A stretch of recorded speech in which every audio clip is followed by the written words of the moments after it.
Sometimes life breaks you so completely, you have to walk away from everything just to remember who you are. For Antonio Vega, a 52-year-old widowed father, that meant leaving behind the only world he knew and disappearing into the jungle with nothing but a backpack and a broken heart. He built a shelter under an ancient banyan tree and spent 200 days living off the land, writing letters to his estranged son he wasn't sure he'd ever send.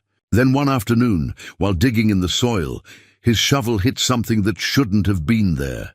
Beneath the roots lay a hidden chamber filled with journals and artifacts from someone who had lived there long ago, someone who had faced the same pain Antonio was running from. What he found would change everything.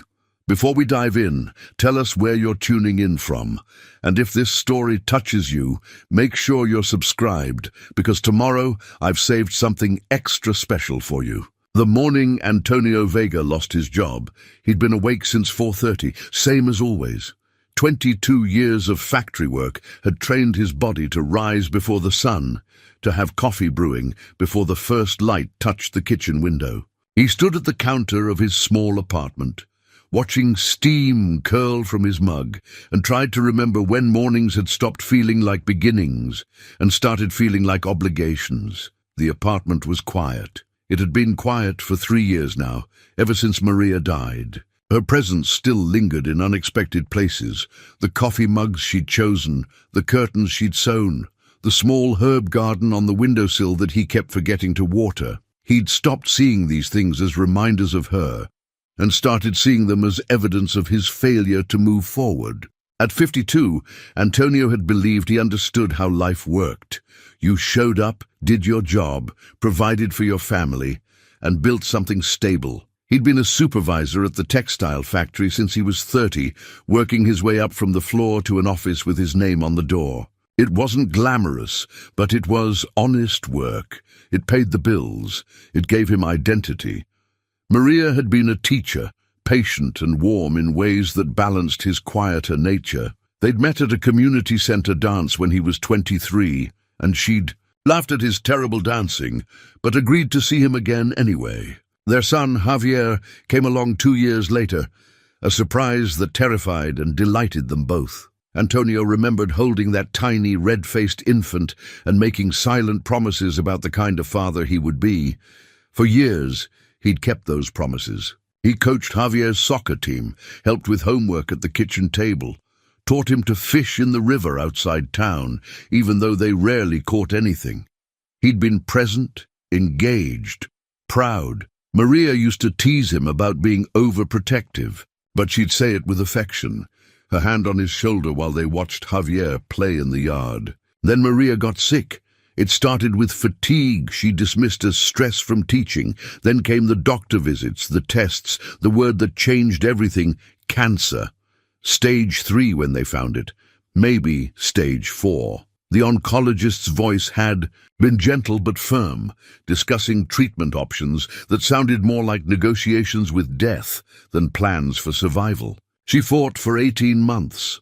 Antonio watched the woman he loved disappear by degrees, her energy first, then her appetite, then the light in her eyes that had drawn him to her decades before. Javier was 25 then, working as a graphic designer in the city, driving home every weekend to sit with his mother. Antonio saw his own grief reflected in his son's face, and it made everything harder.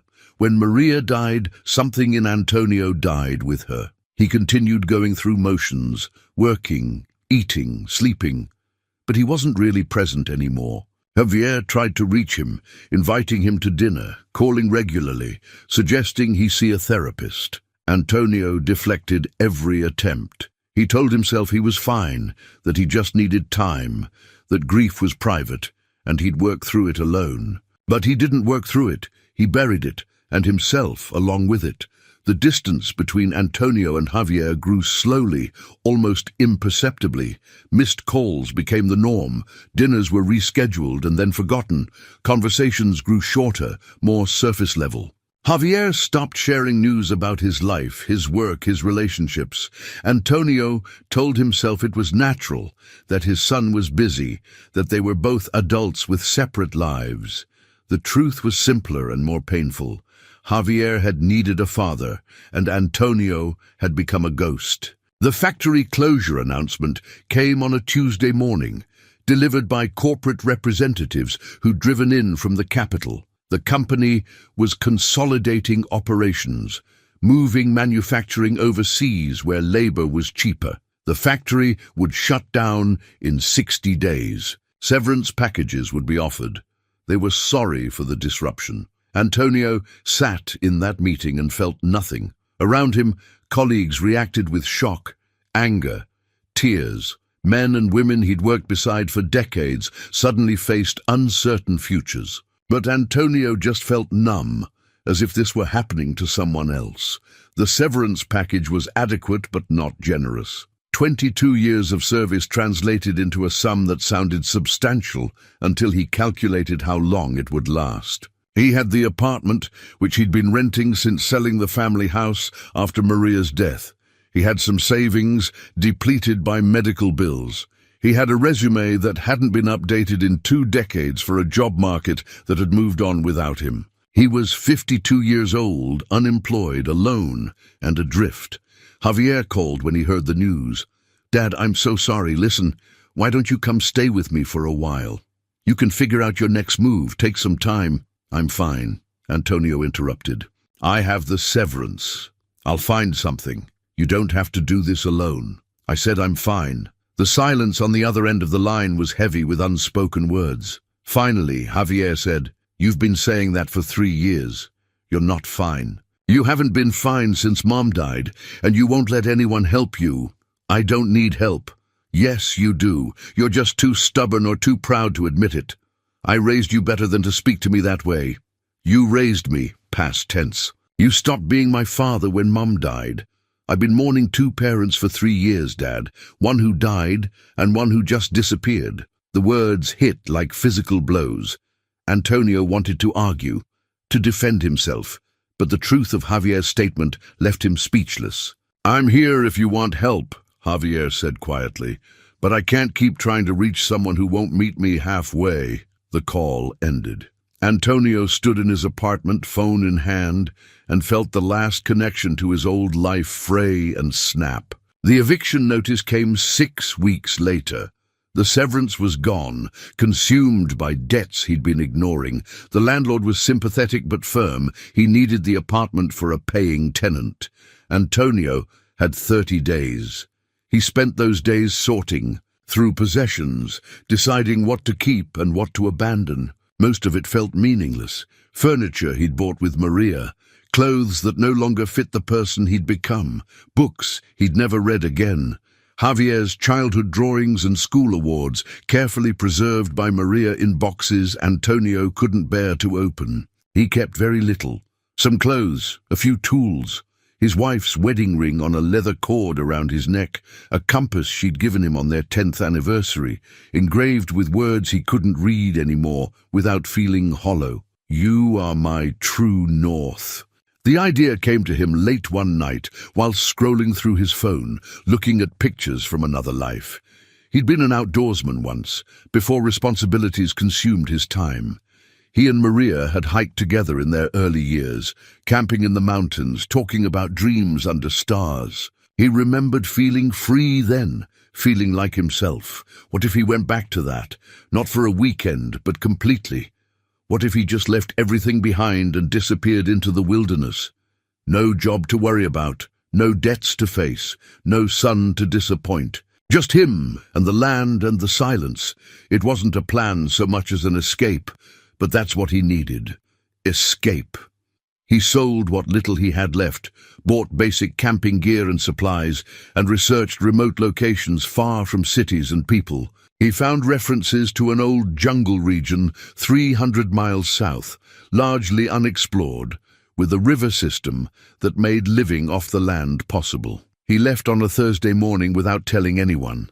There was no one left to tell. The journey took 2 days by bus, then another day hiking into increasingly dense jungle. He followed the river upstream, pushing deeper into territory that showed no signs of human presence. When he found the banyan tree, massive and ancient with roots that spread like grasping fingers across the forest floor, he knew he'd found his place. The tree stood at least 80 feet tall, its canopy spreading wide enough to shelter a house.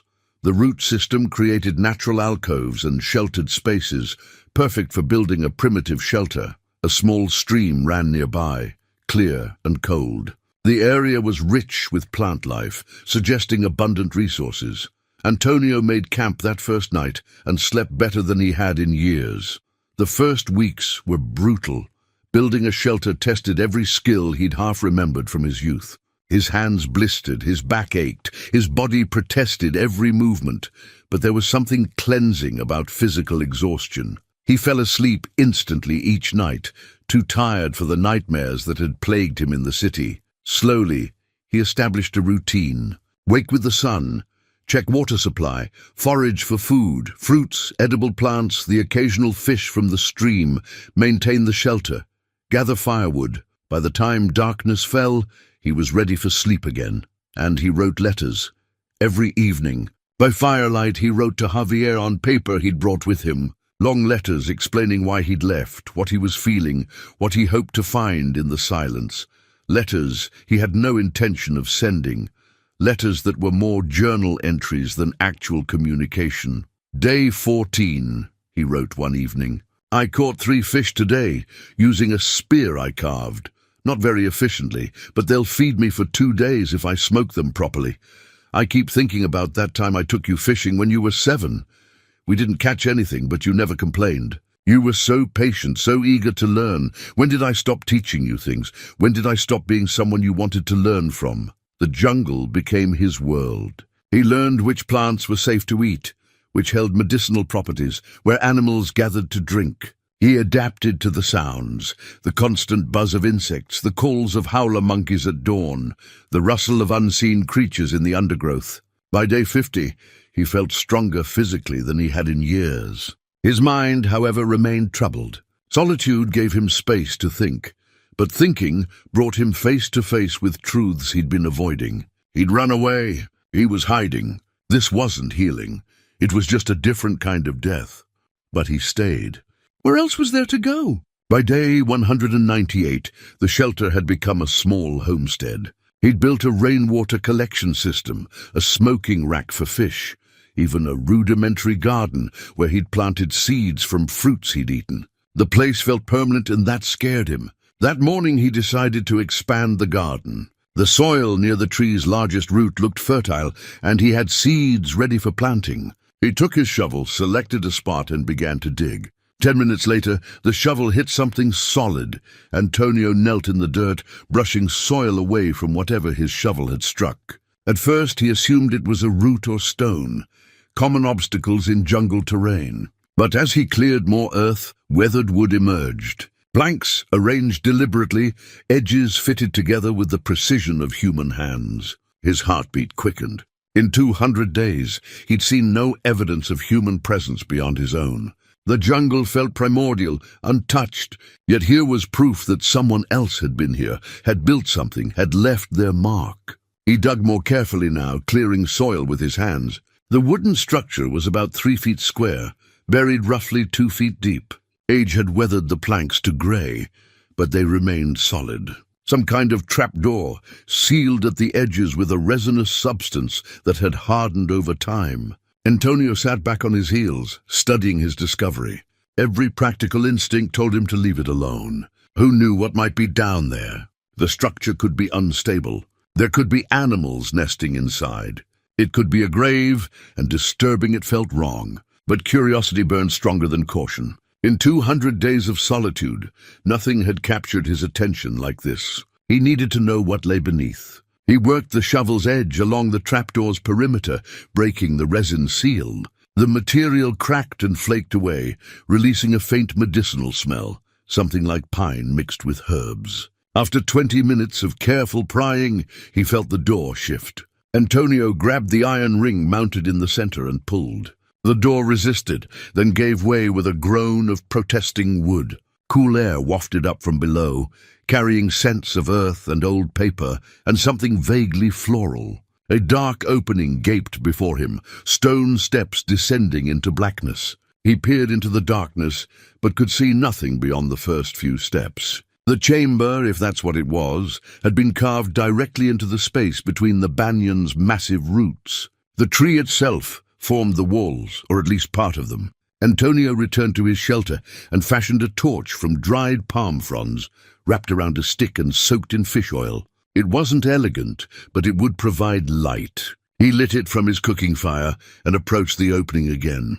The torch cast dancing shadows as he descended. 7 stone steps led down into a chamber about 10 feet square and 6 feet high. The walls were a combination of carved earth and the banyan's exposed root system. The roots seemed almost deliberately arranged, creating natural shelves and alcoves. Someone had lived here, or at least, someone had used this space for something important. The chamber was surprisingly dry. The banyan's roots must have created a natural barrier against moisture, preserving what lay inside.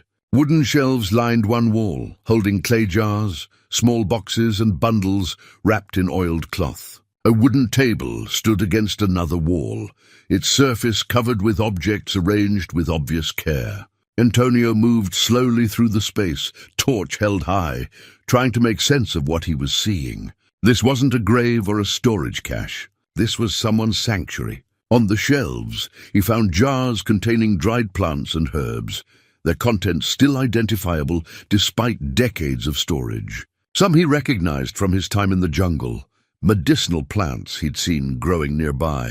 Others were unfamiliar, carefully labeled in faded handwriting. The bundles on the shelves contained more supplies, rolled bark that might have served as paper, dried roots tied with twine, seed pods preserved in wax. Whoever had assembled this collection understood the jungle's resources intimately. On the table, Antonio found the first truly personal item, a leather journal, its cover worn soft with age and handling. His hands trembled slightly as he picked it up. This felt like trespassing on someone's privacy, even though that someone was clearly long gone.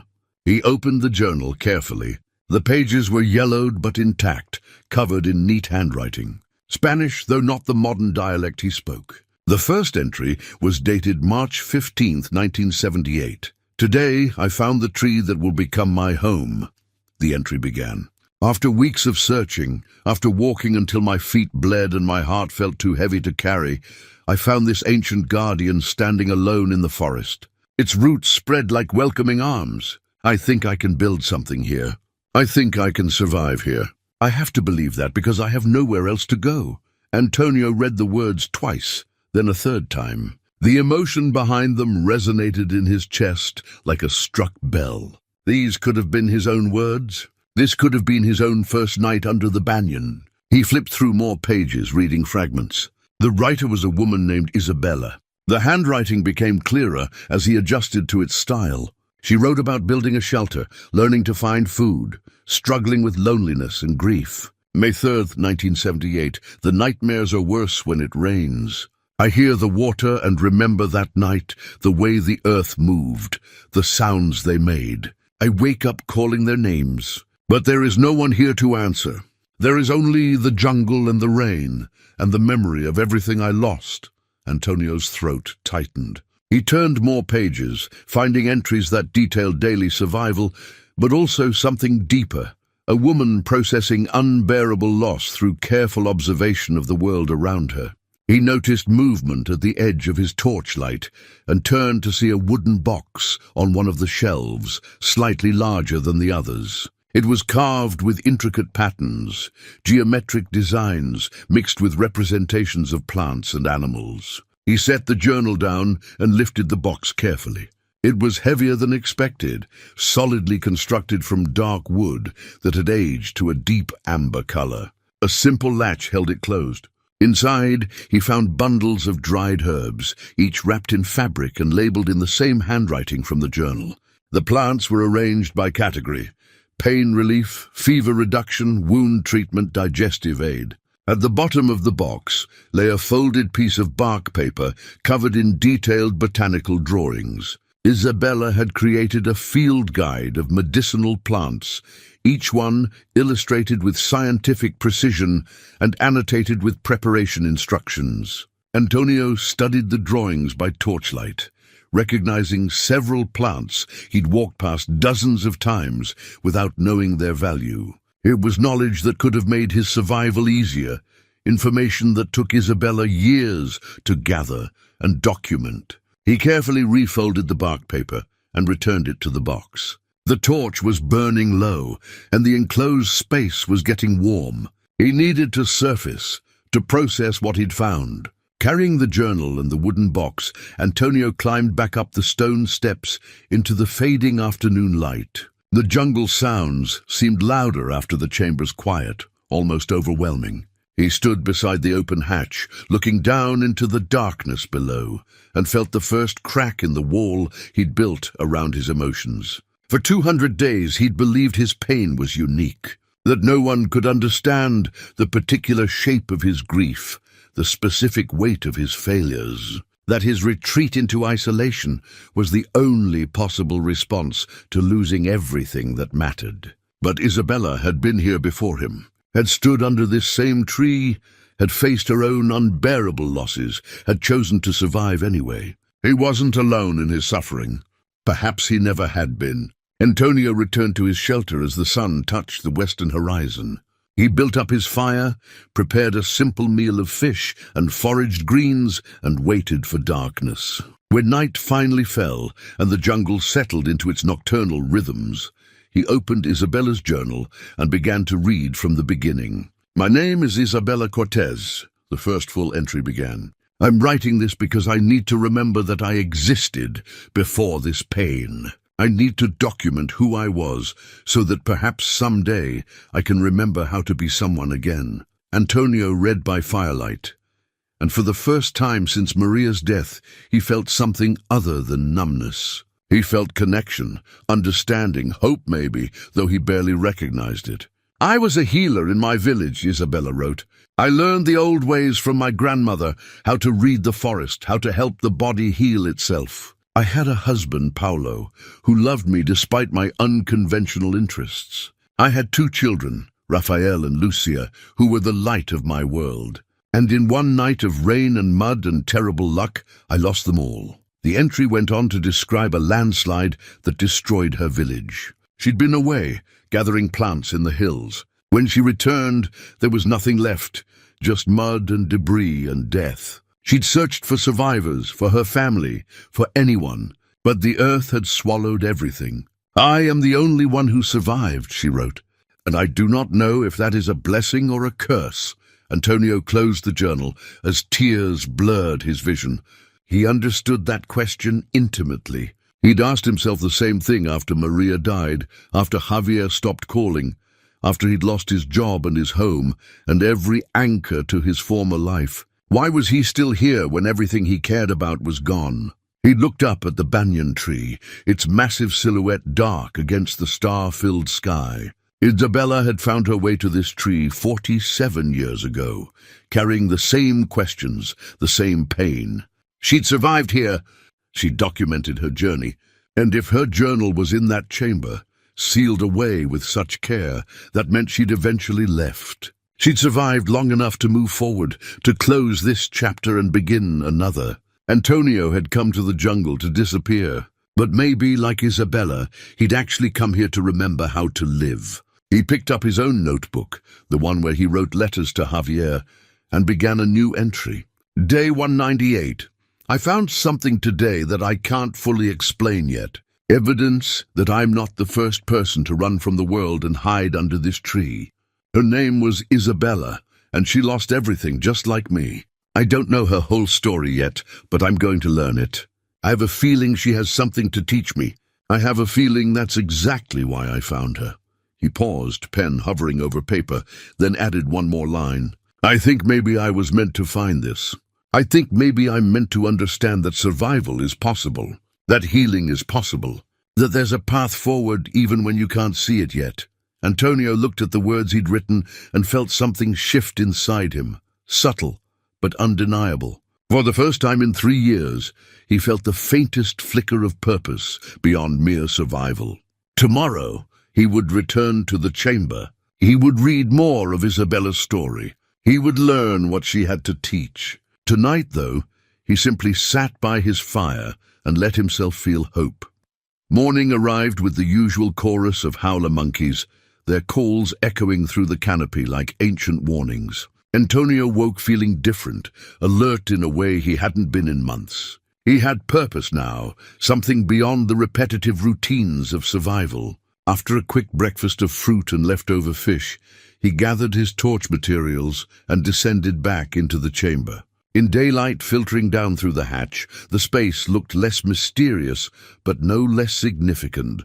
He'd brought his own lamp this time, a better light source for extended reading. He started systematically, examining each shelf and its contents. The clay jars held exactly what he'd suspected, preserved herbs and plant materials, each labeled with its name and uses. Isabella's handwriting was precise, almost clinical.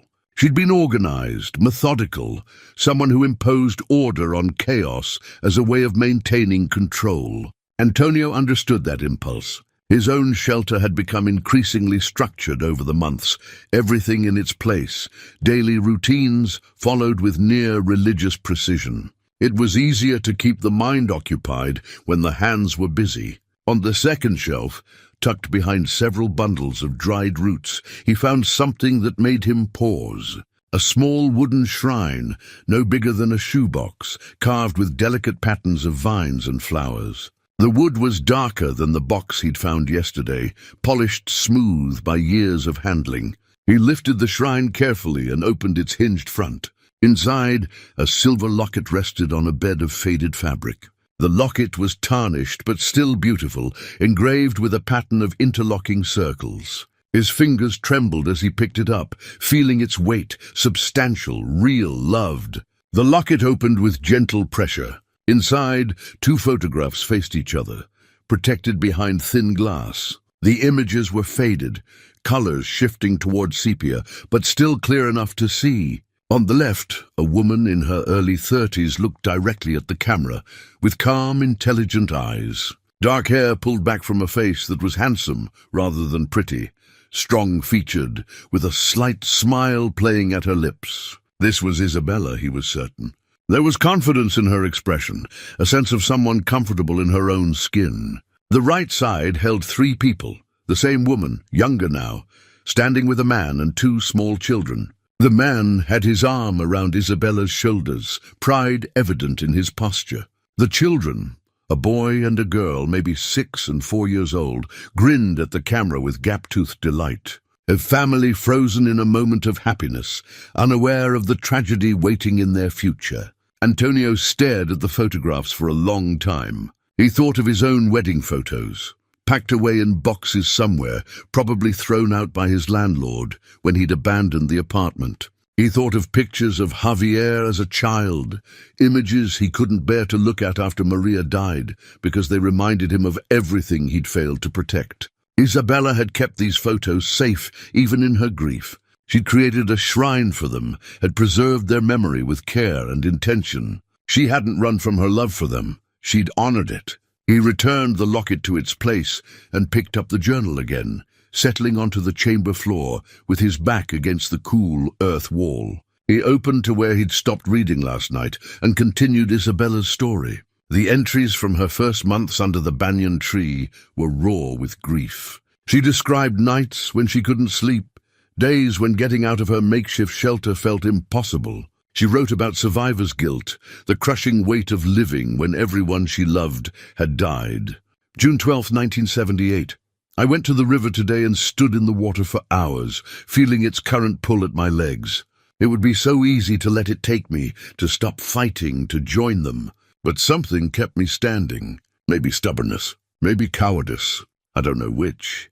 I only know that I'm still here, and they are not, and I don't understand why. Antonio recognized that particular darkness. He'd stood at similar crossroads after Maria's death, moments when continuing felt harder than stopping. He'd never come as close as Isabella described, but he'd understood the appeal of simply ceasing to exist. He read on. Slowly, painfully, Isabella began to engage with survival rather than just enduring it. She started documenting the plants around her, testing them carefully, learning which could heal and which could harm. Her healer's training gave her purpose. Studying the jungle became a way to honor the knowledge her grandmother had passed down. August 3rd, 1978. Found a plant today that my grandmother called dragon's tongue for its sharp leaves. She used it for wound infection. I made a poultice using the method she taught me and applied it to the cut on my hand. 3 days later, the infection is gone. I felt her with me while I worked, her hands guiding mine. Maybe this is why I survived. To keep this knowledge alive, to continue the work she began. The entries grew longer, more detailed. Isabella began to see patterns in the jungle, to understand its rhythms. She documented everything, weather patterns, animal behaviors, plant growth cycles. The journal became part field guide, part philosophical meditation, part conversation with herself. Antonio found himself nodding at passages, sometimes speaking aloud in agreement. "Yes," he said to the empty chamber. "That's exactly it. The doing keeps you from thinking too much."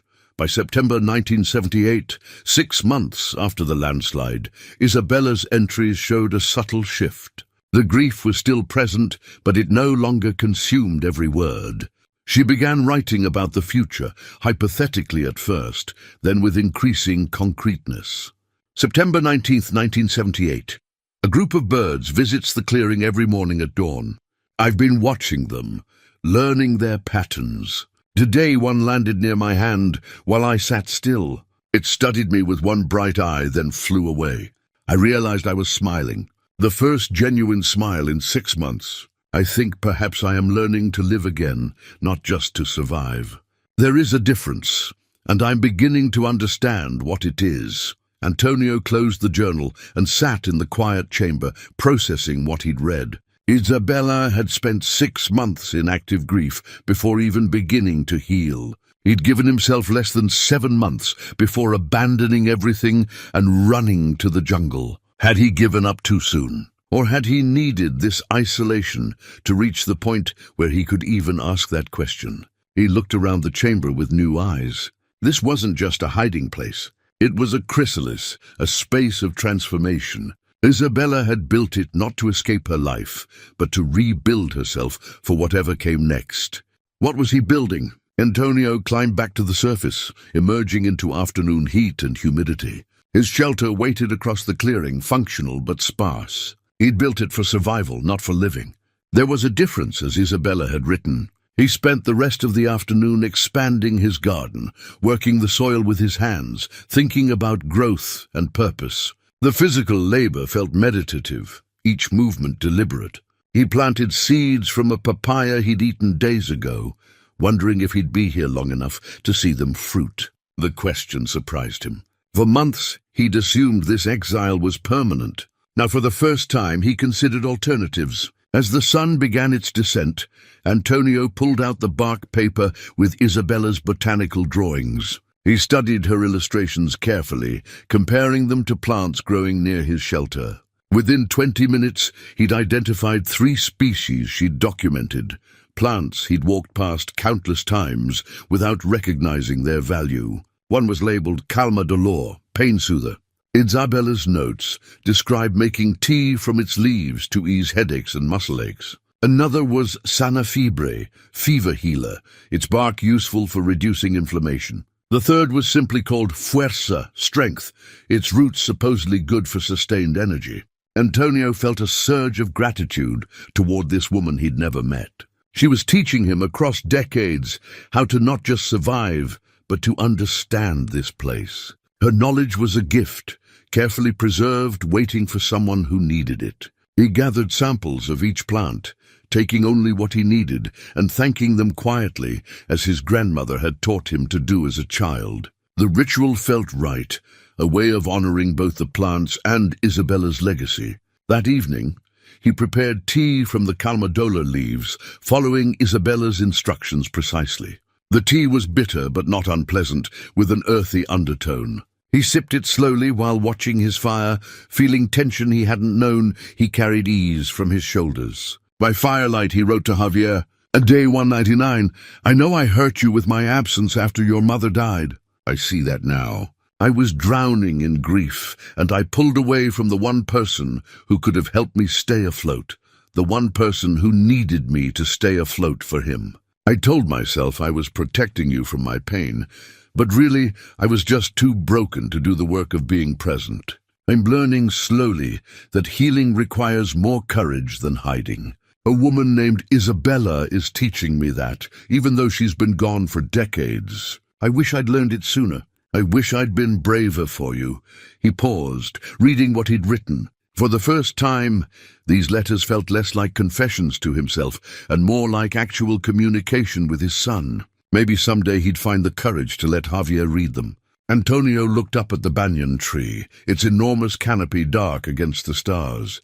Somewhere in its root system lay Isabella's chamber, holding the story of her transformation. Tomorrow he would read more, learn more, understand more. Tonight, he simply sat with the knowledge that healing was possible, that others had walked this path before him and found their way through. The tea worked its magic, his body relaxing into the kind of peace he hadn't felt in years. He lay down on his sleeping mat, Isabella's journal resting beside him like a talisman, and let sleep come easily. In the darkness, the jungle sang its endless song, and for once, Antonio didn't hear it as threatening or lonely. He heard it as alive, as persistent, as proof that life continues even after devastation. Just like Isabella, just like him, Antonio woke on day 203, with purpose driving him out of bed before the sun cleared the horizon. He'd spent the previous evening studying Isabella's botanical drawings until the firelight grew too dim to read. Now he wanted to test what he'd learned, to walk the jungle with her eyes and see what he'd been missing. He prepared quickly, eating a handful of berries and dried fish, then gathered his knife and a cloth bag for collecting samples. Before leaving, he descended once more into the chamber and carefully removed the bark paper with Isabella's map. The map was remarkable, a detailed rendering of the area within perhaps a 5-mile radius of the banyan tree. She'd marked water sources, fruit trees, medicinal plant locations, and what appeared to be safe paths through difficult terrain. Small notations in her precise handwriting identified each location. Agua de Claridad, Árbol de Pan Abundante, Cueva Segura. Antonio had explored some of this territory during his months here, but he'd moved cautiously, never venturing far from the shelter. Isabella's map suggested she'd been much bolder, or perhaps more desperate to understand her environment completely. He chose his first destination carefully, the spring she'd marked Agua de Claridad, water of clarity. It lay perhaps 3 miles northwest, requiring him to cross a ridge he'd always avoided. But Isabella's map showed a path, marked with small symbols he interpreted as landmarks. The hike took longer than expected. The jungle was dense, and he moved carefully, watching for the markers Isabella had indicated: a lightning-struck tree, a cluster of distinctive red flowers, a rock formation that looked like a sleeping giant. Each landmark appeared exactly as she'd drawn it, and Antonio felt an odd connection to her, as if she were guiding him personally through the forest. The terrain grew steeper as he climbed the ridge. His legs burned with effort, muscles protesting the unusual exertion. He paused frequently to catch his breath, drinking from his water skin and wiping sweat from his eyes. At 52, he was stronger than he'd been in years, but his body still had limits. Near the ridge's peak, he found something that made him stop completely. Carved into the trunk of a massive saber tree was a symbol, a circle with radiating lines, like a simplified sun. It matched one of the markers on Isabella's map exactly.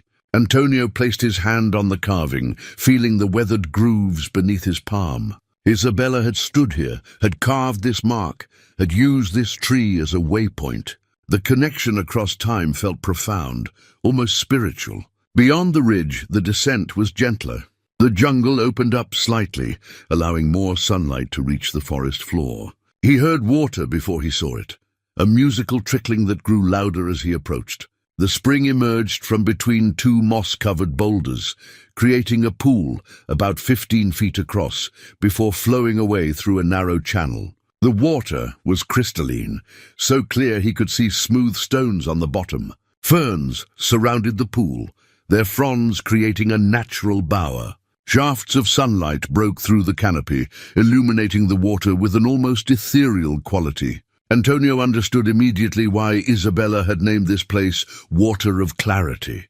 There was something purifying about it, something that invited reflection and honesty. He knelt beside the pool and drank deeply. The water was cold and sweet, better than anything near his shelter. He filled his water skin, then sat on one of the boulders and pulled out Isabella's journal. He'd brought it specifically for this moment, wanting to read her words in the place she'd written them. He found the entry easily. She dated it July 28th, 1978, about 4 months after the landslide. I found the spring today after weeks of exploration. It took me 3 attempts to find the right path over the ridge, but I knew from the sound that something special waited on the other side. This place feels sacred somehow, as if the jungle itself has created a temple for reflection. I sat here for hours today, watching the light move across the water, and I asked myself the questions I've been avoiding. Why did I survive? What am I supposed to do with this life I didn't ask to keep?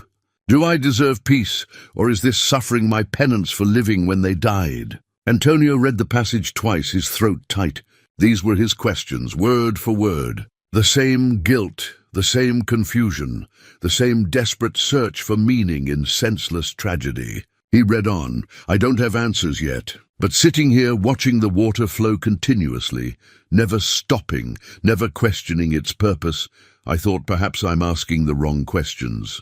Water doesn't ask why it flows, it simply flows. Life doesn't ask why it continues, it simply continues. Maybe survival isn't about deserving or understanding. Maybe it's just about accepting that we're here and choosing what to do with that reality.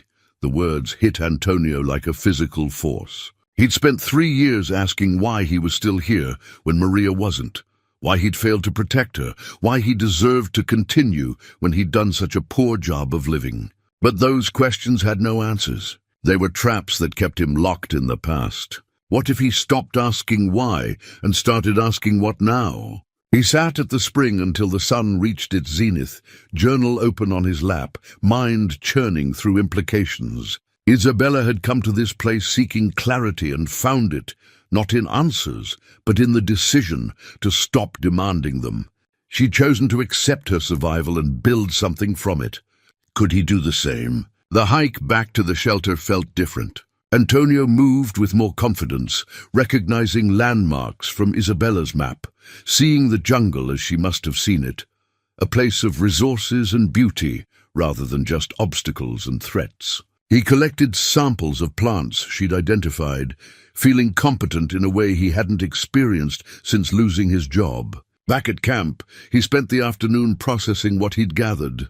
Using Isabella's notes, he prepared several remedies: a salve for cuts, tea for digestion, a poultice for insect bites. The work was meditative, connecting him to traditions older than his grief, older than his failures. As evening approached, he built up his fire and prepared a proper meal. He'd been surviving on minimal food, eating just enough to maintain energy. But tonight he wanted more. He wanted to honor the day, the discovery, the shift he felt happening inside himself. He grilled fish, seasoned with herbs, roasted tubers he'd dug that morning, and made tea from the calmadola leaves. The meal was simple but satisfying, and he ate slowly, tasting each bite with attention, rather than just consuming fuel. After dinner, he pulled out his letter-writing materials. Day 203. I went on a journey today, following a map drawn by a woman who died before you were born. She led me to a place she called Water of Clarity, and I understand now why she named it that. Clarity doesn't mean having all the answers, Javier. It means accepting that some questions don't have answers and choosing to move forward anyway. Your mother tried to tell me this before she died. She said, "Don't let grief make you disappear." But I didn't understand. I thought grief was something to fight or endure, not something to accept and carry. Isabella understood. She lost everything, her husband, her children, her entire community, and she survived. More than survived. She learned, she grew. She eventually found a way back to life. I think that's what I'm doing here, finally. Learning to carry my grief without letting it carry me. He paused, pen hovering over paper. Then he wrote something he'd never written before in any of his letters. I want to see you again. I want to tell you this in person. I don't know when I'll be ready, but I know now that I will be. Eventually, that's progress, isn't it? That's hope. Antonio read the words back to himself and felt moisture in his eyes. Hope. He hadn't used that word, hadn't felt that feeling. In so long, he'd almost forgotten what it meant. But here it was, small and fragile but undeniably real. He looked at Isabella's journal, resting beside him as it had every night since he'd found it. She'd left him more than botanical knowledge and maps. She'd left him a template for transformation, proof that the human spirit could endure unimaginable loss and still find reasons to continue. "Thank you," he whispered to the darkness, to Isabella's memory, to whatever force had led him to that banyan tree, and the secrets buried beneath it. The fire crackled, sending sparks spiraling into the night sky.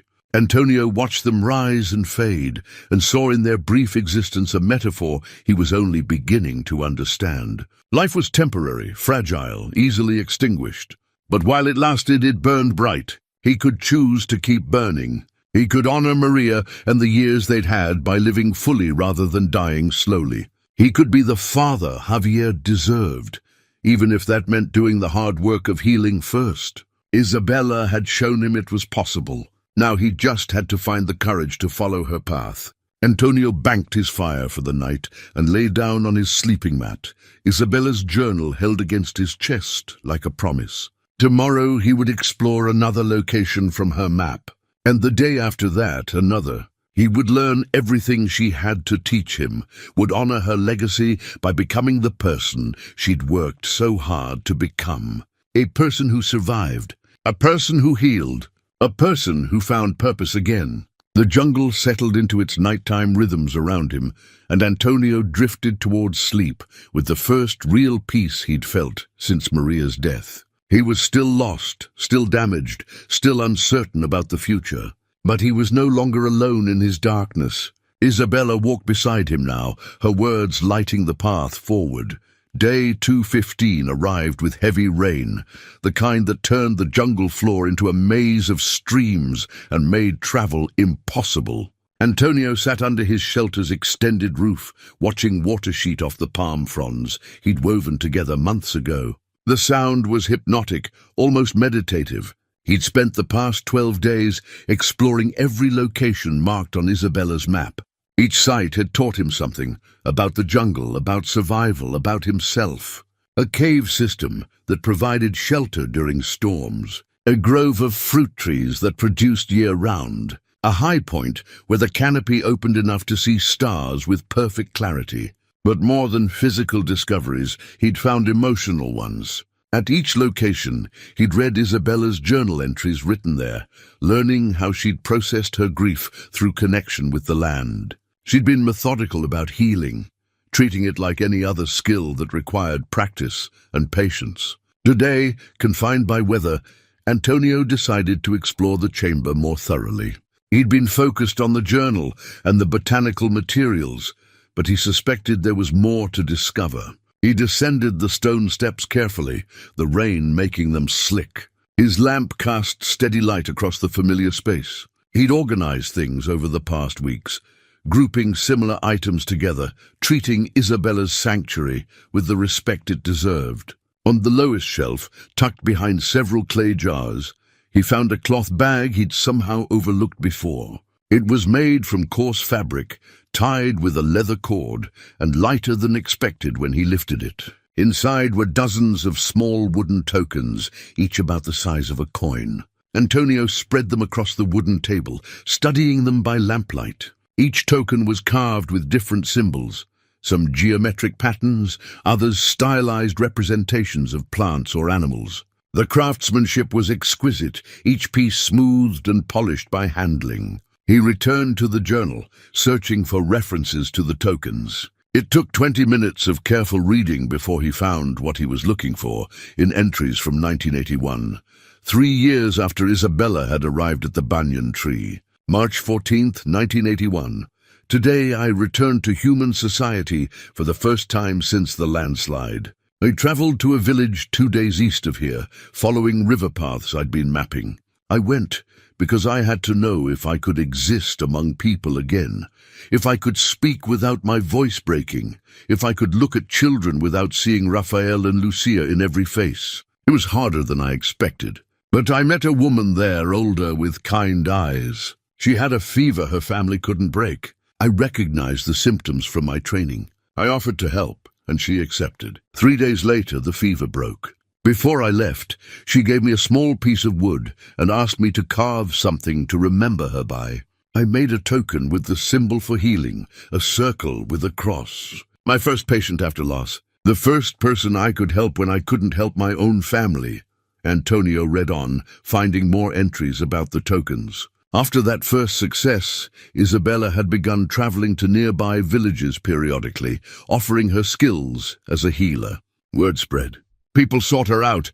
She carved a token for each person she treated, symbols representing their ailments and recoveries. The tokens weren't trophies. They were reminders that she could still contribute, still make a difference, still honor the knowledge her grandmother had passed down. April 22, 1982, 23 tokens now. 23 lives touched, improved, healed. I keep them in the chamber in my sanctuary because they remind me of something crucial. I could not save my family, but I can honor them by saving others. Every person I help is a way of keeping Paolo and Raphael and Lucia alive. Their deaths don't have to be meaningless. I can give them meaning through my actions. Antonio's vision blurred. He set the journal down and picked up one of the tokens, turning it over in his fingers. The wood was smooth, warm, loved. Each one represented a person Isabella had helped, a life she'd changed, purpose she'd created from devastating loss. What had he done with his grief? He'd withdrawn, pushed away the people who needed him, abandoned his responsibilities and disappeared. He'd let his pain make him useless, irrelevant, absent. Isabella had transformed her pain into purpose. She'd taken the skills she possessed and used them to serve others. She'd found a way to make her survival matter. Antonio thought about his own skills, his own life experience. 22 years as a factory supervisor. He'd managed teams, solved logistical problems, trained new workers, maintained equipment.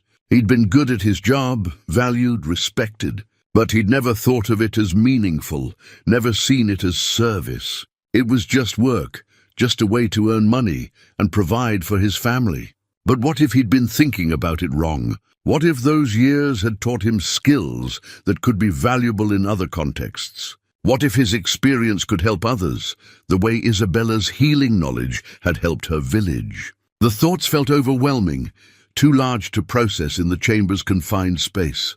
Antonio gathered the tokens carefully and returned them to their bag. He ascended back to the surface, where rain still fell steadily, turning the clearing into a shallow pond. He stood in the downpour, letting water run through his hair and down his face, mixing with tears he didn't bother to hide. The jungle absorbed his emotion without judgment, the rain washing away nothing but making space for everything.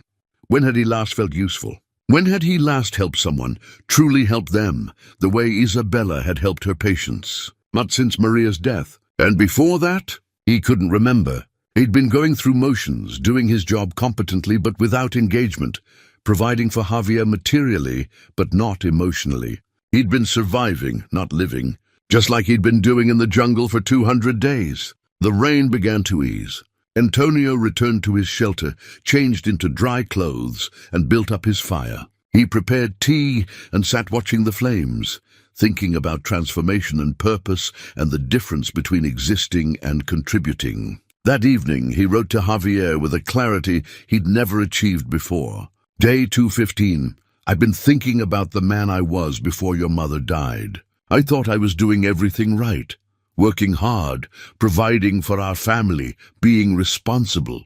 But I realize now I was just going through motions. I never asked myself what kind of impact I wanted to have, what legacy I wanted to leave, how I could serve something larger than just my own comfort and security. When your mother got sick, I told myself I was being strong by holding everything together.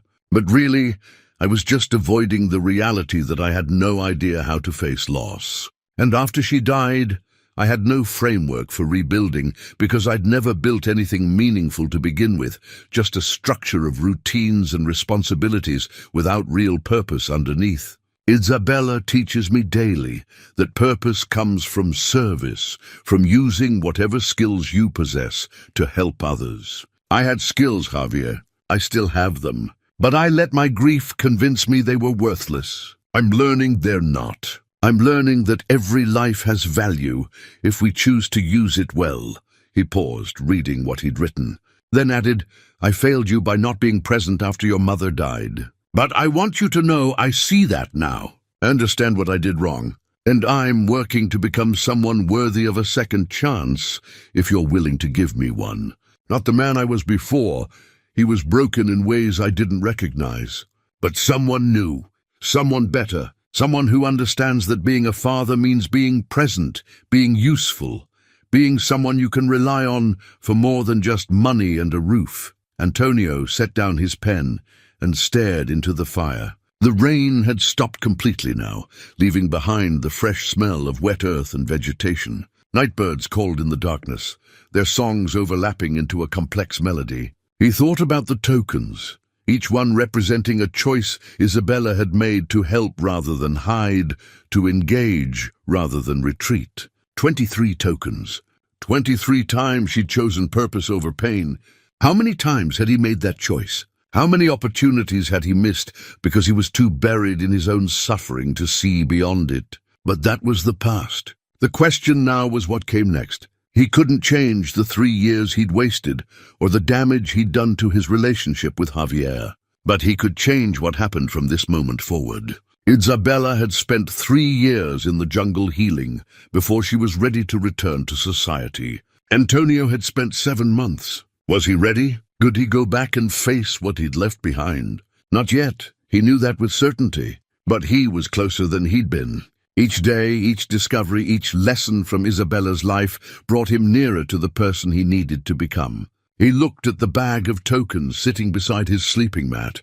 Tomorrow, he would carve his own token, not to commemorate helping someone else, but to mark the moment he decided to start trying. A reminder that transformation was possible, that purpose could be found, that even broken people could learn to be useful again. The fire burned low. Antonio added more wood, watching flames dance across the new fuel. He thought about Isabella returning to her village for the first time, scared but determined. He thought about her offering help despite her own pain, choosing service over isolation. He could do that eventually, when he was ready. But first he had more to learn, more of Isabella's story to understand. More healing to accomplish in this sanctuary she'd created and left for whoever needed it next. Antonio pulled a blanket around his shoulders and settled in for the night, grateful for rain and tokens and the wisdom of strangers who became teachers across decades. Day 228 arrived clear and warm, the kind of morning that made the jungle feel less like wilderness and more like home. Antonio had completed his journey through all of Isabella's marked locations, and each site had changed him in ways both subtle and profound. He felt stronger, more capable, more connected to the land and to himself. But he also felt a growing restlessness. He'd absorbed everything Isabella's map and botanical notes could teach him. He'd read most of her journal, understanding her progression from devastation to acceptance to purpose. Yet he sensed there was something more, something he'd missed. After his morning routines, Antonio descended once more into the chamber. He'd been coming down here less frequently, but today his intuition told him to look more carefully.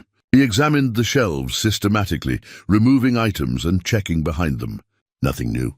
He studied the walls, looking for hidden compartments. Then he remembered the parchment, Isabella's final message. He'd found it tucked behind a loose stone. What if there was more? He began testing stones methodically. Most were solid, but one near the floor shifted slightly under pressure.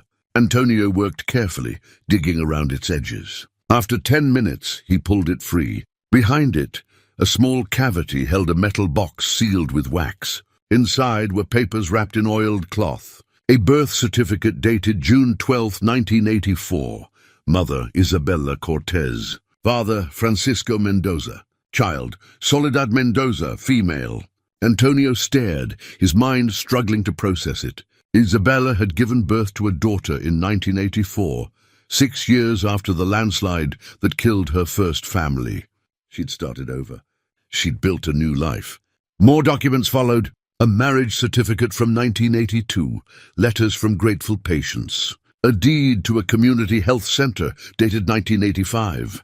Newspaper clippings, yellowed and fragile. One article from March 1988 showed an older Isabella standing in front of a building. The headline read, "Local healer honored for decade of service to indigenous communities."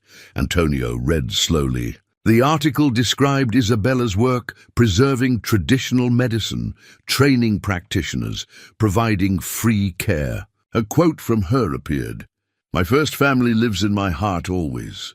But they taught me that love doesn't end, it transforms. My second family, my patients, my community, they gave me purpose to continue. We honor the dead not by dying with them, but by living fully in their memory." Tears ran down Antonio's face. Isabella hadn't just survived. She'd built an entirely new life, had dared to love again, had created meaning from catastrophic loss. More photographs emerged. Isabella at 45 beside a kind-eyed man, Francisco. Another showing her holding an infant, Soledad. A third capturing her teaching young women about plants. The final item was a sealed envelope marked "Para mi hija cuando sea mayor," for my daughter when she is older. Antonio debated, then broke the seal. The letter described the landslide, the jungle years, meeting Francisco. Isabella wrote about her hesitation to love again, her fear of losing again, her ultimate decision to take the risk. "You are not my second chance, Soledad," she wrote. "You are proof that life always offers new chapters, that the human heart has infinite capacity for love. Your brother and sister will always be part of me, but so will you. Love doesn't work that way. It only multiplies."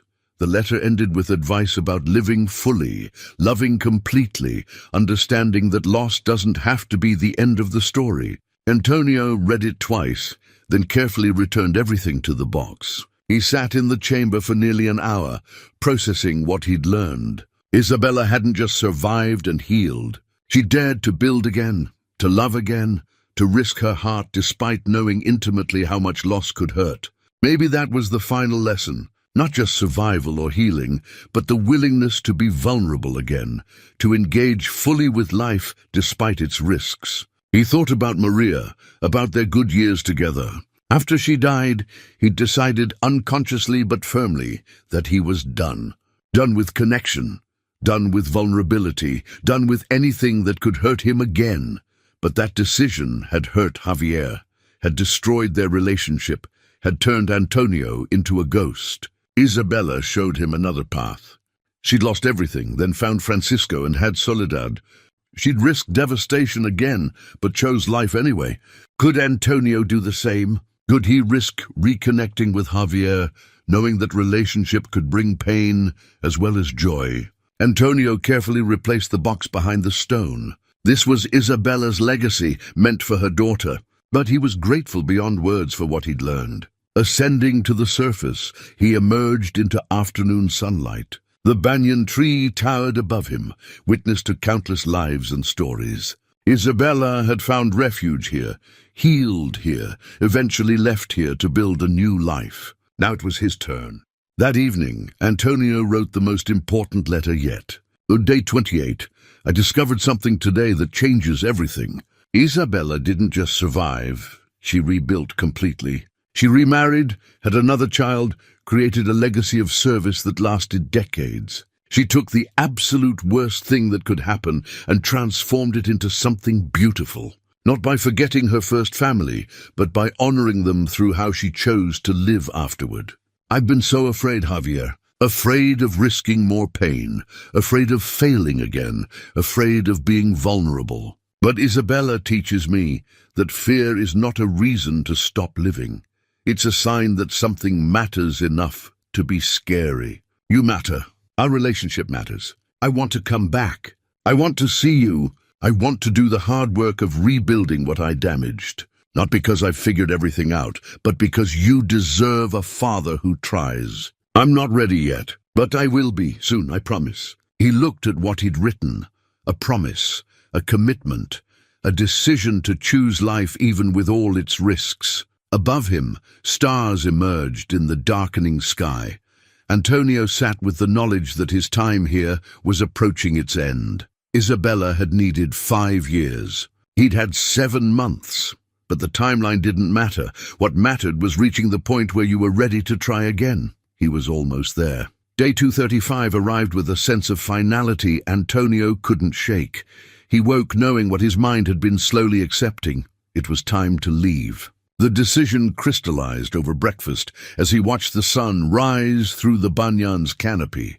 He'd learned everything Isabella had to teach him. The rest of his transformation would have to happen in the world. He spent the morning organizing possessions, deciding what to take and what to leave. Most could return to the jungle, but some things he needed, tools, clothes, the letters to Javier. The letters, 235 of them. He'd never intended to share them, but now he understood they were proof he'd changed. If Javier read them chronologically, he would see the progression from despair to hope. Antonio gathered all the letters and bound them with cord. They felt heavy with significance. As afternoon approached, he made one final descent into the chamber. He wanted to say goodbye properly to the sanctuary that had saved his life. He moved through the familiar space, touching items he'd come to know intimately. He'd been thorough in his exploration, or so he'd thought, but as he prepared to leave forever, he felt compelled to check one more time. He examined the stone he'd removed to find the metal box, testing adjacent ones. Nothing. Then, almost by accident, he leaned against the wall beside the wooden table and felt something shift. Not a stone. The entire section of wall moved, as if hinged. Antonio's heart raced. He examined the area carefully, finding a seam he'd missed before. This wasn't natural. It was a door. He found the mechanism after several minutes, a wooden peg disguised as a root knot. When he pulled it, a section of wall swung inward, revealing a space he'd never known existed. The hidden room was smaller than the main chamber, perhaps 6 feet square. Shelves lined 2 walls, and a small chest sat in the corner. Everything was covered in dust, suggesting this space had been sealed longer than the main chamber. The shelves held more journals covering years he hadn't read about. He pulled one down, from April 1983, 5 years after Isabella had come to the jungle. Francisco asked me to marry him today. I told him I needed time. He was patient as always, but I could see hope in his eyes. I want to say yes. I care for him deeply, but I'm terrified. What if I lose him like I lost Paulo? Can I survive that a second time? Antonio flipped through pages, watching Isabella wrestle with the decision. Slowly, her entries shifted. May 1983. I realized today that fear is not wisdom. Fear is just fear. The wise thing is not to avoid all risk, but to decide which risks are worth taking. Francisco is worth the risk. Love is worth the risk. Tomorrow, I will tell him yes. He picked up another journal from 1984. The year Soledad was born. The entries glowed with contentment. June 1984. She is perfect. I held her for the first time and felt terror and joy so mixed I couldn't separate them. What if something happens to her? But also, look at this miracle. She exists because we chose love over fear. That's powerful. At the bottom of the chest, wrapped in oiled cloth, he found photographs. Recent ones showing Isabella as an elderly woman surrounded by family. Francisco, grey-haired, had his arm around her. A young woman, Soledad, grown, stood beside them with children of her own. 3 generations smiling. On the back, someone had written, December 2010. Antonio stared, mind racing. Isabella had lived until at least 2010. She'd had decades with her second family, had seen her daughter grow up, had met grandchildren. This wasn't ancient history. This was a living legacy. Isabella's choices had created generations of life and meaning. What would his choices create? He'd spent 3 years withdrawing, 7 months hiding. Those choices had created nothing but emptiness and pain. But what if he changed course now? It wouldn't erase the damage. It wouldn't give back lost time, but it could create something new, something meaningful, something worth building. Antonio carefully returned everything except one photograph, the family portrait. He needed this reminder of what was possible. He sealed the hidden room, ensuring it would remain preserved. This was Isabella's legacy, and it deserved protection. Returning to the main chamber, he took one last look around. He'd found more than shelter here. He'd found wisdom, guidance, hope, evidence that the human spirit could endure and transform and create beauty after the worst imaginable pain. "Thank you," he said aloud. "Thank you for showing me what's possible. Thank you for not giving up. Thank you for leaving this place for someone who needed it." He ascended for the final time and sealed the trapdoor, covering it with earth until invisible. Let it wait for the next broken soul who needed sanctuary. At his shelter, Antonio completed his preparations. He wrote a final entry summarizing what he'd learned and what he intended to do. Then he pulled out his letter-writing materials one last time. Day 235. Tomorrow I leave and begin the journey back to you. I found proof today that Isabella not only survived, but thrived. She lived into old age, saw her daughter grow up, met grandchildren. She rebuilt completely and created a legacy that continues generations later. That's what I want, Javier. Not to reclaim the past, but to build something new, to create a legacy of presence instead of absence. I have all my letters, 235 of them. They tell how I got from who I was to who I'm becoming. I want you to have them. I want you to understand the journey. And then, if you're willing, I want to begin building our future. Something honest, something worth creating. He looked at the bundle of letters. They represented 7 months of processing and healing. The most honest thing he'd ever written. Tomorrow, the journey back would begin. Tomorrow, the next chapter would start. Tonight, he rested in gratitude for the chapter ending. Dawn on day 236 arrived with clarity Antonio hadn't experienced in years. He woke feeling alert, purposeful, ready. Today he would begin the journey back to the world he'd fled. He moved through his morning routine one final time, but everything felt charged with significance. This was the last breakfast at this fire, the last water from this stream, the last morning watching sunlight through the banyan's canopy. Antonio packed methodically. His backpack held clothes, basic tools, the bundle of letters, Isabella's bark map, and the photographs. Everything else he left for the jungle. Before covering his fire, he prepared one final meal, fish grilled with herbs, foraged fruit, tea from leaves Isabella had taught him to identify. He ate slowly, honoring the ritual. After breakfast, Antonio stood beside the sealed trap door. He'd already said goodbye, but he felt compelled to leave something, a marker for whoever might come after. He found smooth wood and carved a message in Spanish. Gracias, Isabella. Tu historia salvó otra vida. Que este lugar siga siendo refugio para los perdidos. Bam, thank you, Isabella. Your story saved another life. May this place continue to be refuge for the lost. He placed the carved board at the banyan's base, where it would be visible but protected. A monument only the jungle would see. The sun climbed higher. Antonio shouldered his pack and pulled out the compass Maria had given him. The engraving was still visible. You are my true north. For so long, Those words had felt like accusation. But now he understood differently. Maria had given him the tool for finding direction. The ability to orient himself came from within. He'd lost his direction after her death, but the compass had been there all along.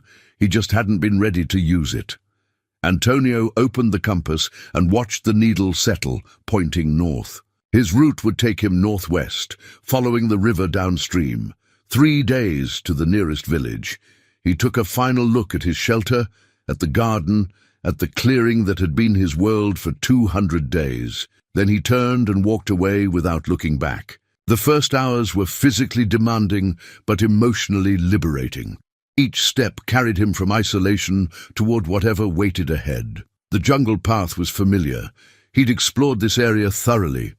But he saw it differently today, with Isabella's knowledge layering over his own. By midday, Antonio reached terrain he'd never explored, moving beyond Isabella's map boundaries. This felt significant. He was charting his own course now, applying her lessons but making his own choices. He stopped for lunch beside a stream, eating dried fruit and nuts. While resting, he pulled out the bundle of letters and looked at the progression. The early ones were bitter, self-pitying. The recent ones were reflective, hopeful.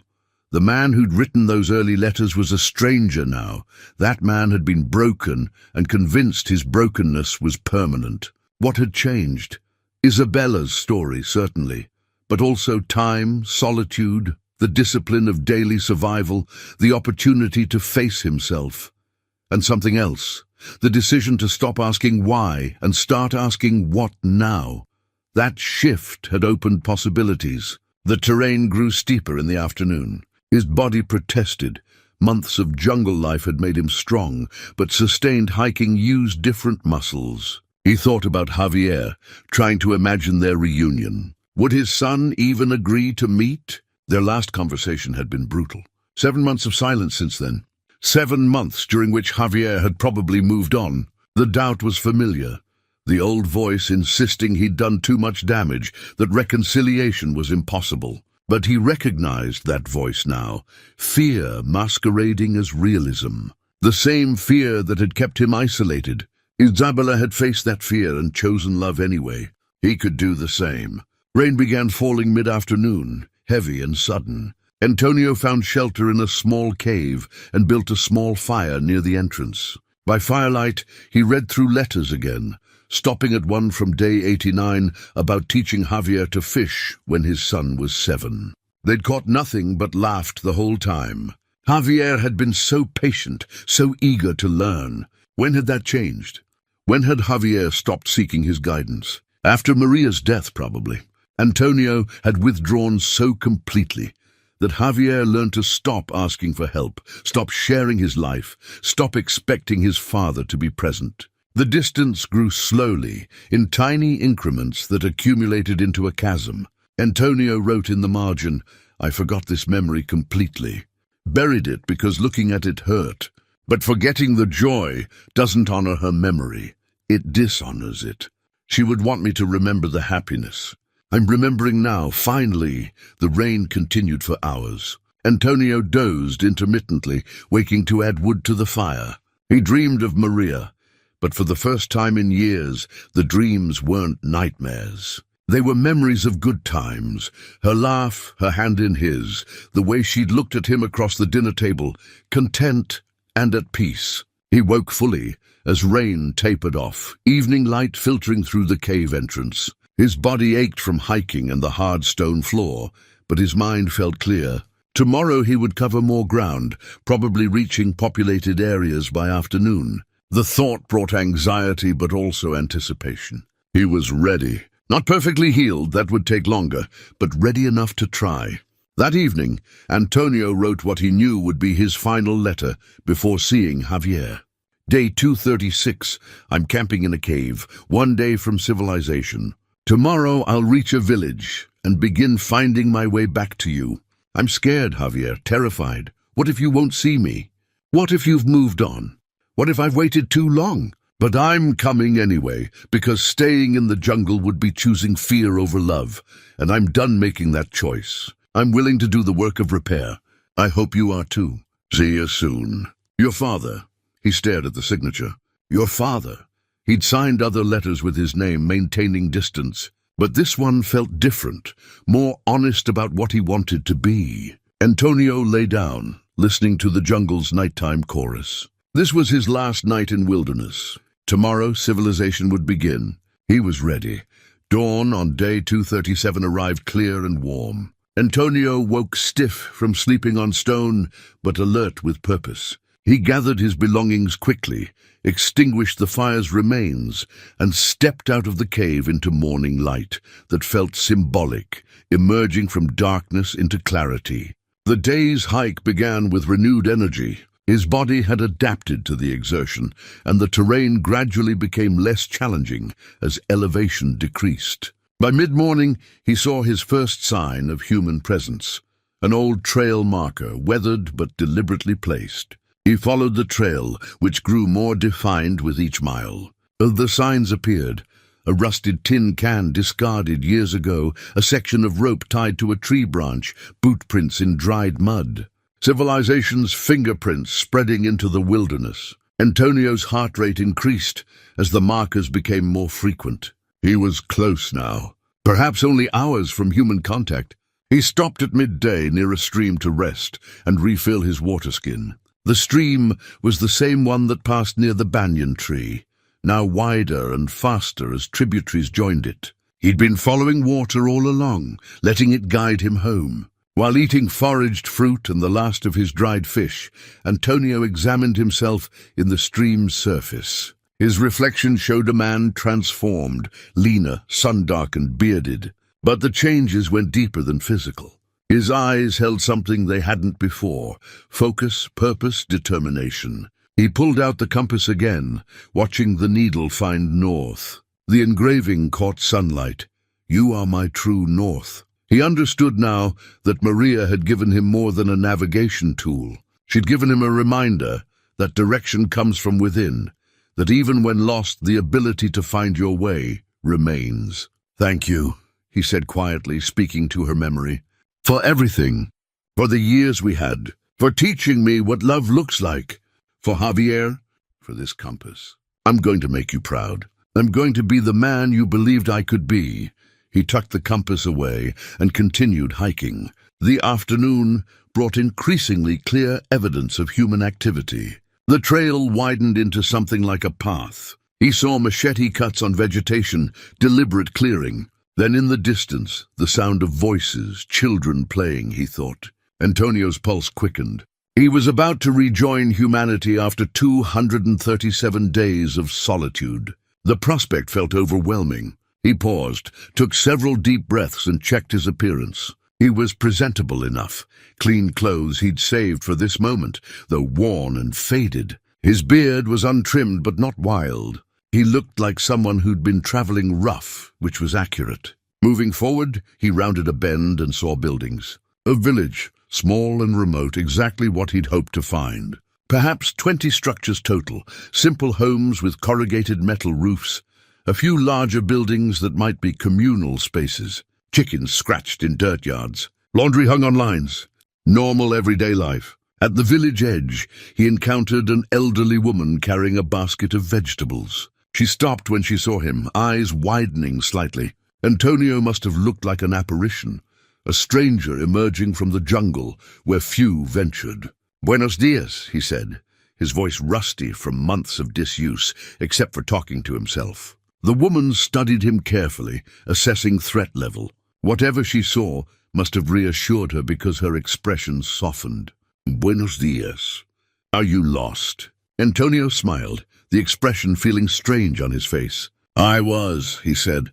"But I think I'm finding my way." She gestured toward the village. "Come, you look like you need food and water." He followed her into the village center, where several people stopped their activities to stare at this weathered stranger. The woman, whose name was Rosa, she told him, led him to her home and insisted he sit while she prepared food. "Where did you come from?" she asked while working. "The jungle. I've been living there for several months. Alone." "Yes." She brought him water first, which he drank gratefully despite having filled his water skin earlier. The simple act of being served by another person felt profound after so long caring for himself. Rosa prepared a plate of rice, beans, and chicken, simple food that tasted extraordinary after months of foraged meals and caught fish. Antonio ate slowly, savoring each bite and the kindness behind it. "Why were you in the jungle alone?" Rosa asked, sitting across from him with her own plate. Antonio considered lying, creating a simpler story. But he'd promised himself honesty. "I was grieving. I'd lost my wife, then my job, then my home. I needed time away from everything to figure out how to keep living." Rosa nodded, as if this made perfect sense. "And did you figure it out?" "I think so.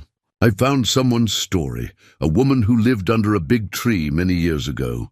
She'd lost everything too, but she rebuilt her life. She taught me it was possible." "Isabella," Rosa said quietly. Antonio's head snapped up. "You knew her?"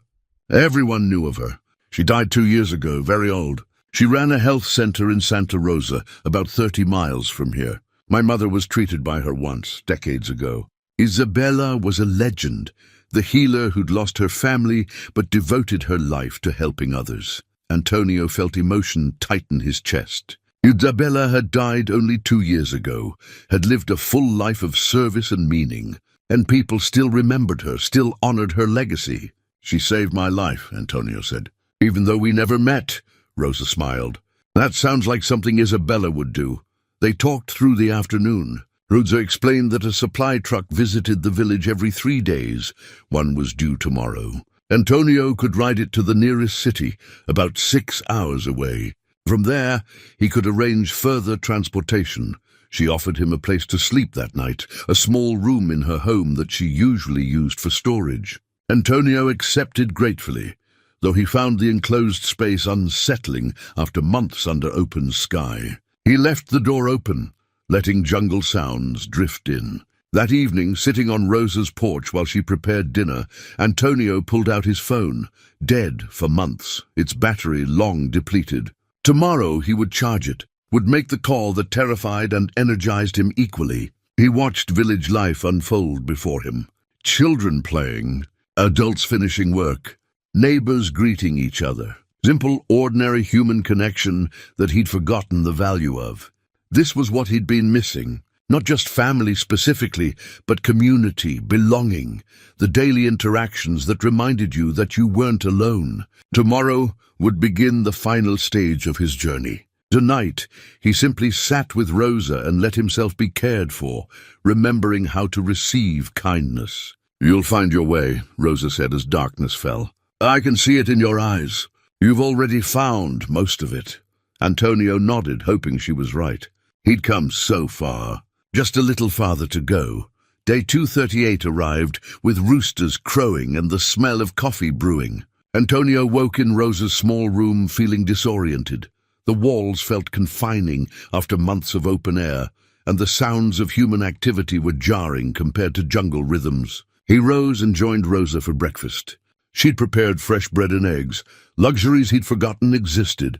They ate in comfortable silence, and Antonio felt grateful for her lack of probing questions. She seemed to understand his need for quiet, as he prepared himself mentally for what came next. The supply truck arrived mid-morning, a battered vehicle that had seen decades of rough roads. The driver, a weathered man named Tomas, agreed to take Antonio to the city for a small fee. Rosa refused payment for her hospitality, instead pressing food into his hands for the journey.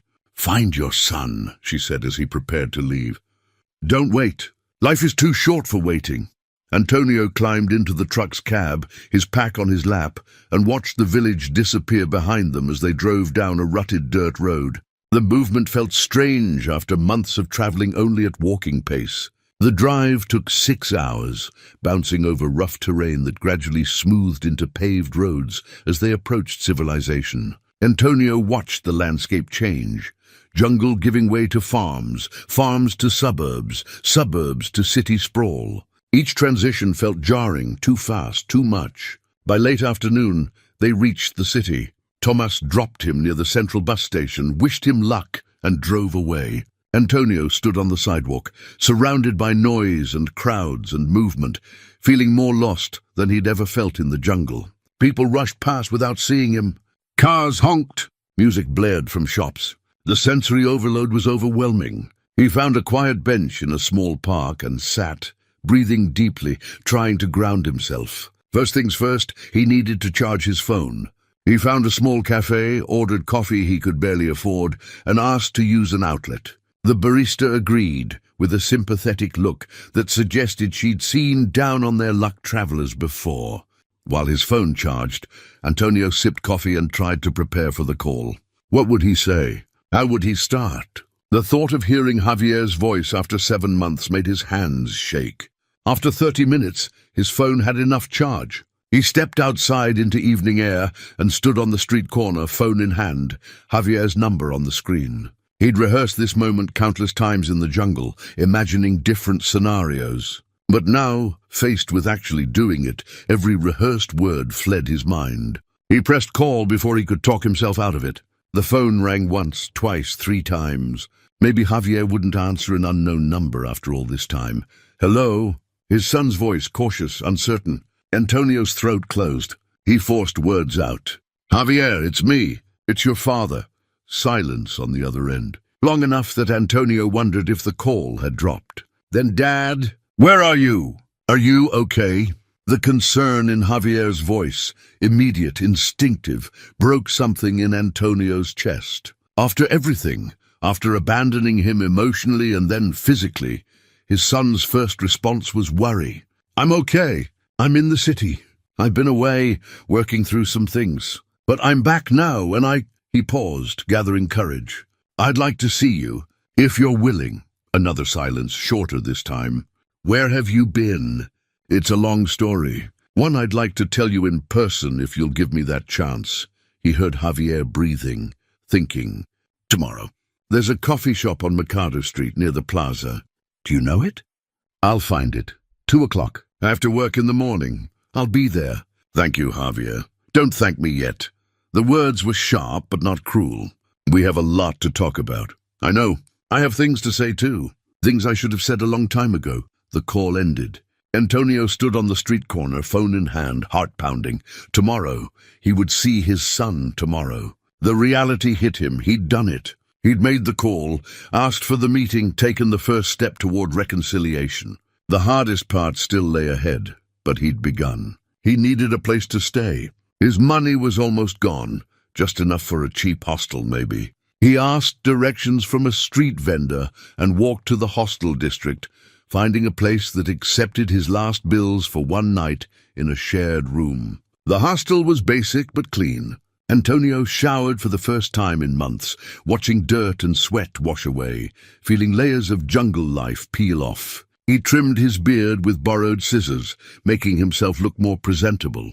The man in the mirror was still weathered, still marked by months of hardship, but he looked human again, civilized. That evening, Antonio sat on his hostel bed and opened the bundle of letters. He arranged them in order, making sure none were missing or out of sequence. These represented his journey, his transformation from broken man to someone trying to be whole again. Tomorrow he would give them to Javier. Whether his son read them immediately or threw them away, at least Antonio would have offered the truth of where he'd been and what he'd learned. He pulled out one letter at random, day 156, and read his own words from months ago. I'm learning that grief isn't something you get over. It's something you carry. The question is whether you let it crush you, or whether you learn to carry it in a way that allows you to keep moving. Isabella carried hers. She never forgot her first family, but she didn't let that memory prevent her from having a second family. I don't know if I can do that, but I'm starting to believe it might be possible. Antonio refolded the letter and returned it to the bundle. Tomorrow, Javier would read these words and hundreds more like them. Tomorrow, his son would understand the journey his father had taken. And then, if Javier was willing, they could begin building something new. Not recovering what they'd lost, that was impossible. But creating something different, something honest, something built on truth rather than avoidance. Antonio lay down on the thin mattress, listening to city sounds filter through the window, so different from jungle nights. He felt exposed, vulnerable, scared of what tomorrow would bring. But he also felt ready, as ready as he could be. He thought of Isabella, of her courage to love again after devastating loss. He thought of Maria, of the compass she'd given him, of her belief in his ability to find his way. He thought of the banyan tree, standing silent in the jungle, holding secrets and offering sanctuary to lost souls. Tomorrow he would face his son. Tomorrow he would take responsibility for his failures and ask for a chance to do better. Tomorrow he would begin the hard work of rebuilding. Tonight he simply rested and gathered his strength for what was to come. The morning of day 240 arrived too quickly. Antonio woke in the hostel with his stomach churning, nerves making breakfast impossible. He spent the morning walking the city streets, reacquainting himself with urban life while trying to calm his racing thoughts. At noon, he found the coffee shop Javier had mentioned. It was small, tucked between larger buildings, with outdoor tables under a faded awning. Antonio chose a table where he could see the entrance and sat down 2 hours early, unable to wait anywhere else. He ordered coffee he couldn't really afford and nursed it slowly, watching people pass. Couples holding hands, parents with children, office workers on lunch breaks. Ordinary life continuing as it always did, indifferent to his personal crisis. At 1:30, he pulled out the bundle of letters and set them on the table. His life's transformation, bound with cord, ready to be offered or rejected. At 2:05, Javier appeared. Antonio's breath caught. His son looked older than he remembered. 28 now, though worry had added lines around his eyes. He'd grown a beard, shorter and neater than Antonio's. He wore business casual clothes that suggested he'd come directly from work. Their eyes met. Javier hesitated, then walked to the table and sat down across from his father. For a long moment, neither spoke. They simply looked at each other, taking inventory of changes time and distance had wrought. "You look different," Javier finally said. "I am different." Antonio's voice was steady despite his shaking hands. "Thank you for coming, for giving me this chance." Javier nodded toward the bundle of letters. "What's that?" "Letters I wrote to you. Every day for 237 days. I never sent them, but I want you to have them now. They explain where I've been and what I've learned. Where have you been?" Antonio took a breath. "In the jungle, living under a tree, surviving off the land, running away from everything I'd lost and couldn't face." Javier's expression hardened. "You ran away. For 7 months, while I wondered if you were alive or dead. I know. And I'm sorry." "Sorry." Javier's voice rose slightly. "Do you have any idea what it's like to have your only parent just disappear? To call and get nothing? To wonder if you were lying in a ditch somewhere?" Antonio accepted the anger. It was deserved. "No, I don't. But I know what it's like to have a parent who's physically present but emotionally absent. I know what it's like to lose someone who's still breathing. I did that to you for 3 years before I even left." The honesty seemed to surprise Javier. He sat back, studying his father. "You're right," Antonio continued. "You said it in our last conversation. You'd been mourning 2 parents, one who died and one who disappeared. You were right. I died when your mother did. I just kept walking around afterward. So what changed? Why come back now?" "I found someone's story. A woman named Isabella who lived under that same tree decades ago. She lost her husband and children in a landslide, spent years healing in the jungle, then rebuilt her entire life. Had another family, became a healer, created a legacy that lasted until she died 2 years ago, at 80-something years old." Antonio pushed the bundle of letters across the table. "This is my journey through her story, through understanding that survival isn't enough, that grief doesn't have to be the end, that broken people can learn to be whole again if they're willing to do the work." Javier looked at the letters, but didn't touch them. "And you think 7 months in the jungle fixed everything?" "No, I think 7 months taught me that I need to fix everything. There's a difference. I'm not healed, Javier. I'm healing. And part of that healing means facing what I did to you, taking responsibility for it, and asking if you're willing to let me try to be your father again." "What does that mean?" "Being my father again?" Antonio considered the question carefully.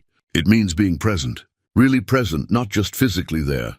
It means asking about your life and actually listening to the answers. It means supporting you in ways I should have been doing all along. It means earning back your trust instead of assuming I deserve it. Javier's eyes were wet. I needed you after Mom died. I needed my father, and you were just gone. Even before you left physically, you were gone.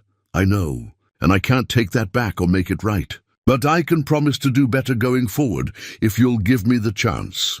They sat in silence. Around them, the coffee shop hummed with conversation and the hiss of the espresso machine. Normal life continuing while their world hung in balance. Finally, Javier reached across the table and picked up the bundle of letters. I'll read these. All of them. And then we'll talk again. That's more than fair. I'm not promising anything beyond that. You hurt me, Dad. Deeply.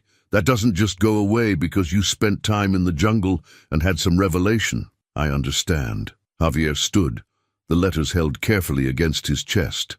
I have to get back to work, but I'll call you after I've read these. Give me your number. Antonio recited the number. Javier saved it in his phone, then hesitated. I'm glad you're alive, he said quietly. I'm angry and I'm hurt, but I'm glad you're alive. I'm glad too. And Javier, I love you. I should have said that more when your mother was alive. I should have said it after she died. I'm saying it now. Javier nodded, unable to speak, and walked away with the letters. Antonio sat alone at the table, watching his son disappear into the crowd. It wasn't reconciliation, not yet. But it was a beginning, a chance, an open door instead of a slammed one. He pulled out the photographs he'd taken from Isabella's chamber, the one showing her with her second family, all of them smiling. Multiple generations, proof that life could continue and even flourish after devastating loss. That evening, Antonio used his last money to buy a cheap journal from a street vendor. He found a bench in a quiet park and opened it to the first page. Day 240, he wrote. I saw Javier today. Really saw him. The man he's become, the pain I caused him, the person he is despite having a father who failed him. He didn't forgive me. Maybe he never will completely. But he's willing to read my letters, to understand my journey, to consider whether we can build something new. That's more than I deserve, but I'm grateful for it. Tomorrow I'll look for work, any work. I'll find a place to live. I'll rebuild my life the way Isabella rebuilt hers, one day at a time. And I'll wait for Javier to decide if he wants me in his life. Whatever he decides, I'll respect it. But I'll keep trying to be someone worth having around. That's my promise to him, to Maria's memory, to Isabella's legacy, and to myself. He closed the journal and looked up at the evening sky. Stars were beginning to appear, barely visible through city lights, but there nonetheless. The same stars that had shone over the jungle, over the banyan tree, over countless generations of people facing their own losses and choices. Isabella had shown him the path. Now he had to walk it himself, day by day, choice by choice, building a life worth living from the ashes of the one that had burned down. Antonio stood and walked into the city evening, uncertain of the future, but no longer paralyzed by fear. He'd survived. He'd learned. He'd begun the hard work of living again. The rest would come or it wouldn't, but either way, he would face it with the lessons Isabella had taught him. Carry grief without letting it crush you. Honor the dead by living fully, and never stop choosing courage over fear. Sometimes rock bottom grows the deepest roots. His had grown deep enough. Now it was time to bloom.